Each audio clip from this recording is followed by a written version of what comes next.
СДСМ се грижи за социјално ранливите сограѓани и со дополнителна финансиска подршка како дел од 9-тиот пакет на антикризни мерки го потврдува тоа, рекоа на прес од СДСМ. По 2000 денари месечно во наредните 5 месеци добиваат над 16.000 наши социјално ранливи сограѓани.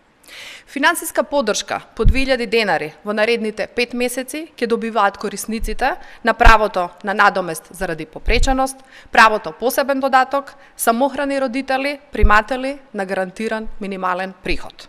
Тоа се вкупно 10.000 денари подршка во наредните 5 месеци. За оваа финансиска подршка нема потреба граѓаните да аплицираат, ќе ја добијат директно на сметките. За ученици од семејства со месечни примања до 50.000 денари, исто така обезбедивме финансиска подршка. По 1.800 денари месечно во наредните 6 месеци добиваат учениците од средни училишта или вкупно тоа се 10.800 денари по ученик. Учениците од основното образование добиваат по 1.200 денари месечно до крајот на школската година или вкупно тоа се 7.200 денари.